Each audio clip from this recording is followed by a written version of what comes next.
Autoridades, sejam bem-vindos a mais um Real USA Connection e hoje a gente vai falar sobre financiamento de propriedades para investimentos, chamado Commercial Properties. E comigo, dessa vez falando, quem sabe do assunto, Mari da Flow Mortgage. Mari, obrigado por acompanhar, por aceitar esse convite para falar para o pessoal mais um pouquinho sobre como a gente pode comprar imóveis com financiamento bancário.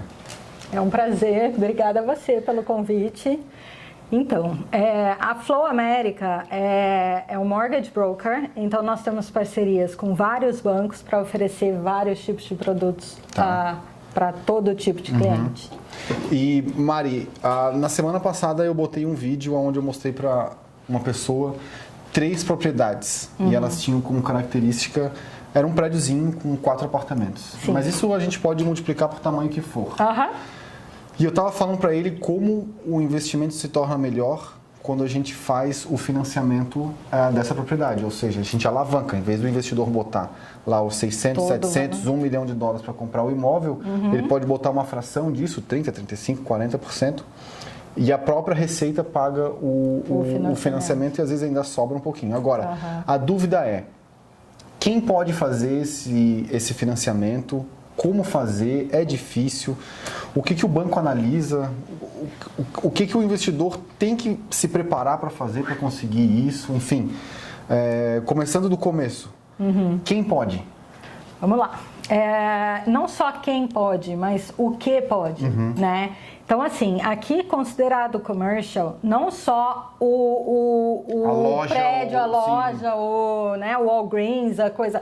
Não, é commercial quando são mais de 4 casas. De 4 casas para mais, o banco considera commercial, né? Porque é um aluguel em bundle, né? Em quantidade. Sim. Então, isso já é uma diferença. Atacado, não é varejo, Exato. né? Exato. Mesmo que seja um imóvel residencial, ele se torna comercial para os olhos do banco porque a pessoa não vai comprar para morar. Ela vai comprar justamente para criar um negócio, um business, gerar renda.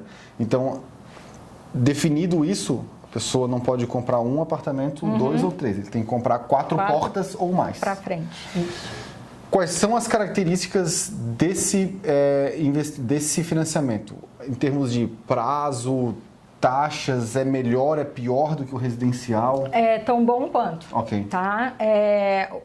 Depende do banco. Na verdade, o que acontece, o banco vai analisar o retorno desse investimento, tá? Sim. Então, o que acontece? Sempre que é comercial, o cliente ele vai assinar um termo de confidencialidade e vai pegar várias informações de retorno desse investimento. Isso a gente... O custo operacional dele e o que eles chamam aqui retorno, renda. O rent roll, que é a relação de aluguel, quanto gera de receita todo mês. Isso, então acaba que é a receita bruta menos as despesas, receita líquida. Isso a gente manda para o banco. E o legal é que o banco faz essa análise para o cliente. Então é legal porque é mais alguém analisando. Lógico que o banco não se compromete com nada, mas se o banco decidiu emprestar, é porque ele acredita que aquele negócio é capaz de gerar receita para pagar o empréstimo que ele está fazendo. Exatamente. E a gente já teve casos de clientes que estavam em dúvida entre 2, 3, mandou todos os rent rolls para a gente mandou para o banco e o próprio banco escolheu. Sim. O banco falou, olha, eu tenho interesse mais nesse, depois nesse. Pronto, o cliente optou. E esse interesse do banco é refletido de que forma? Ele empresta mais... Um percentual maior com uma taxa menor? Como é que o banco faz essa... Vão ter alguns que o banco vai falar, não tem interesse nenhum, isso eu não faço. Vão ter outros que o banco vai falar, esse daqui eu consigo emprestar mais, porque eu tenho mais interesse, eu acho que o meu risco é menor. Então o banco empresta mais, então a gente considera um bom valor de LTV, que a gente fala, que é o valor pego do referente ao valor da propriedade, entre 60% e 70%. Né? Então, o cliente dando 30% ou 40% de entrada. Isso que a Mari está falando é o LTV, Loan to Value, que nada mais é do que quanto que o banco vai emprestar em relação ao valor da propriedade. Isso. Ele nunca vai emprestar 100%. Nunca. Vai ser entre O máximo que ele empresta é 70% do valor do imóvel, é isso? Isso. E nos casos muito bons, porque Isso. a gente tem visto bastante até 65 é o mais comum, né? 50 Ok. em alguns casos. Ok, Tá? ok. Então, a gente trabalha entre 70 e 60, né? Mas podendo chegar a 50. Então, é nessas horas que o banco vai falar assim, olha, esse daqui eu empresto 70, esse eu empresto 60 e esse eu empresto 50. Com taxas diferentes também, Às vezes sim, às vezes não. Ok. Tudo vai depender realmente do risco do banco. E o risco do banco ele vai ser medido então de duas formas. Ele primeiro vai analisar o projeto, se ele gostar, ele analisa também a capacidade financeira do tomador, do cliente. Ele sempre leva em consideração, quando o cliente está fazendo um financiamento residencial, tudo é analisado, só a parte do cliente é analisada. Quando é residencial... Comercial, desculpa. O cliente é analisado depois. Então, Entendi. primeiro analisa-se o retorno do investimento. O negócio tem um peso maior para o banco do que o investidor. Sim, porque o negócio gera um retorno, né?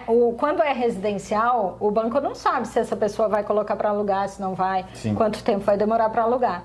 Nesse caso, a maioria dos comerciais, também isso é uma outra coisa interessante, quanto maior o histórico de aluguéis, mais fácil para o banco aprovar. Se é uma área que tem uma demanda boa por aluguel, enfim, se tu comprar uma casa no meio do deserto, é lógico que ele não vai querer financiar para gerar renda. Agora, nas oportunidades que a gente viu, por exemplo, ali tinha hospital perto, tinha centro comercial, ou seja, bastante fatores que geravam demanda para pessoas morarem ali. Então, isso tudo o banco leva em consideração para poder emprestar o dinheiro. E hoje, logicamente que a taxa vai variar conforme o projeto e conforme a pessoa, mas dentro das operações que vocês viram, qual foi a menor taxa que vocês já conseguiram e qual que é a taxa média que os bancos têm apresentado para os investidores? Menor taxa hoje está de 5% ao ano, tá? Lembrando que são taxas ao ano, é diferente do Brasil, sim, né? Sim, lá é 2, 3 ao mês. Ao mês. Então, 5% ao ano é uma taxa excelente. Elas vão variar entre 5 e 7, tá? E dividindo entre 30 anos, em alguns casos 20 e alguns commercials chegam a 15. Ok. Tá? Então isso também altera um pouco. Então o banco também vai avaliar para saber qual é o prazo do negócio, que ele vai emprestar. E para o estrangeiro, o que ele precisa mostrar para conseguir fazer isso? A gente, assim, a primeira coisa que a gente pede é o rent roll, que são as informações da propriedade em si. E junto com isso, a gente pede um cadastro do cliente. Então, esse cadastro é um cadastro, uma ficha mesmo, um formulário com informações do cliente. A gente pede para analisar o imposto de renda dele, não que a gente vá utilizar, mas é porque o imposto de renda traz algumas informações para a gente entender esse cliente e a gente defender esse cliente para o banco. Extrato bancário, mostrando que o cliente tem o valor disponível para a entrada. E basicamente isso, e visto. Ele precisa de algum visto específico para fazer isso? Não, ele faz com visto de turista, ele tem que ter visto. Algum ele visto. tem que poder vir para os Estados Unidos. Sim. Mas visto de turista, qualquer visto. Estudante, seja o que for, ele precisa ter uma garantia de que ele vai entrar aqui. Exato, ele tem que ir, porque senão, se ele não tem o visto, o banco acha que o risco é muito grande, porque o cliente botou o dinheiro aqui, mas também esse cliente não vai vir aqui ver se ele não pode vir ver a propriedade, ele não pode não ter interesse nenhum em continuar o pagamento. Pode ser a primeira coisa que ele vai parar de pagar. Sim. Mari, e o trabalho da Flow sendo um mortgage broker, né, que é diferente de banco. A Flow não empresta dinheiro para ninguém. A Flow é o caminho entre o cliente e diversos bancos. Exato. Nós somos os facilitadores desse processo, né? Então, a gente lida com os bancos. Então, o meu trabalho principal é ter bancos, é ter opções para os clientes. E eu estava agora numa reunião com um banco pedindo várias coisas, pedindo para que o banco libere isso, não peça aquilo. Né? Então, isso faz parte do nosso trabalho também. Mas, com o cliente, o nosso trabalho é ajudá-lo a montar o processo da maneira mais mastigada e fácil possível para o banco analisar e aprovar. Então, até porque cada banco olha uma informação de um jeito diferente. Exato. Então você já sabe como que cada banco prefere a informação e manda para cada um. Às vezes tem todas as informações do cliente e passa algumas para cada banco porque sabe que eles gostam daquilo. Exatamente, porque cada banco quer ver uma coisa, cada banco tem o próprio guideline que a gente fala. Então, assim, tem coisas que eu sei que eu posso mandar para um banco que vai ser bom para o cliente e vão ter, aquela mesma coisa pode não ser boa para esse outro banco, porque ele não quer ver isso. Ele quer ver, o foco dele está em outro documento. Então, cada banco tem a sua peculiaridade. Então, o nosso trabalho é saber ajudar o cliente nisso. Mari, e o processo? Quanto tempo em média leva? Vamos colocar assim, vamos começar a contar o tempo só depois que o cliente deu todas as informações, porque esse fator a gente não controla, né? Exato. Se o cliente demora um mês para mandar, não é culpa do banco ou de vocês, mas depois que vocês têm todas as informações, qual é o tempo médio que os bancos levam para aprovar e para liberar o recurso? O tempo médio de processo dentro do banco é entre 30 e 45 dias, depende do banco, tá? E aí tem isso, tem toda a parte de montagem desse processo, que depende muito do cliente, e quanto mais rápido o cliente, mais fácil fica. Isso é bom falar porque quando a pessoa vai comprar um imóvel aqui nos Estados Unidos, ela pede um tempo de due diligence. Então, ela tem que andar rápido na documentação para ele não estourar esse tempo e fazer tudo dentro do prazo, porque senão o vendedor pode desistir de vender se o cliente não responder até lá. Pode cancelar o contrato. Mari, algum caso que alguma vez assim foi diferente, estranho, que vocês conseguiram aprovar alguma coisa muito difícil ou que algum cliente que foi recusado por algum motivo específico, assim? Olha, eu tive clientes, por exemplo, eu estava lidando com 2 clientes que eram top da Odebrecht, por exemplo.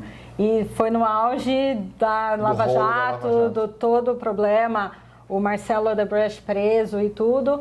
O file passou pelo banco, pelo crédito, foi aprovado e chegou no compliance, que é um departamento pós-aprovação. O compliance não queria aprovar. E eu já tinha feito isso, é nosso trabalho também, eu já tinha feito toda uma pesquisa, porque eu também não ia trabalhar no processo do cliente se eu soubesse que lá na frente pudesse ter algum problema e se eu não conseguisse defender esse cliente para o banco. Então, eu já tinha visto que não tinha nada desses 2 clientes, nada, eles não estavam envolvidos em nada, não tinha nada. Aí, o banco compliance falou 2 dias antes do closing. O compliance falou, nós não vamos fazer. Eu falei, peraí, o que vocês acharam do cliente? Me mande o que vocês acharam para que eu aceite essa negativa. Aí eles, não, a gente não achou, mas é porque o dono da Odebrecht está preso. Falei, tá, o dono da Odebrecht está preso, mas a Odebrecht tem quantos mil funcionários? Sim. A gente vai pôr todo mundo nessa... E aí eles demoraram, eles puseram uma equipe, pegaram 3 pessoas, colocaram por um dia, 24 horas, analisando... O cliente. Mas assim, eles pegaram tudo que eles pudessem. Não acharam nada, aprovaram, fizeram, nós fechamos. E tem as pessoas politicamente expostas, às vezes alguns bancos também não gostam de emprestar, né?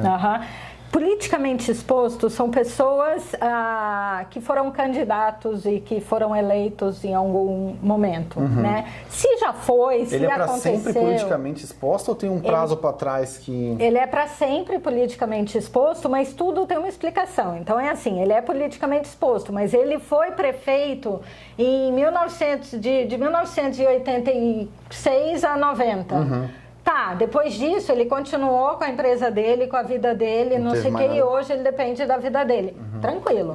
Ele é prefeito hoje. Não dá. A gente não consegue nenhum banco para fazer. Aí tem que fazer hard money, que a gente fala que é o privado. Que é assunto para outro dia. Mari, muito obrigado. Eu acho que deu para esclarecer bastante para as pessoas que têm interesse em fazer investimentos aqui e querem deixar o investimento mais eficiente, que ao invés de ele comprar um apartamento, ele pode comprar 4 e ao invés de comprar um prédio, ele pode comprar 3 ou 4 também e ter mais renda. Muito obrigado. Exatamente. Obrigada a você. É um prazer. Fechou.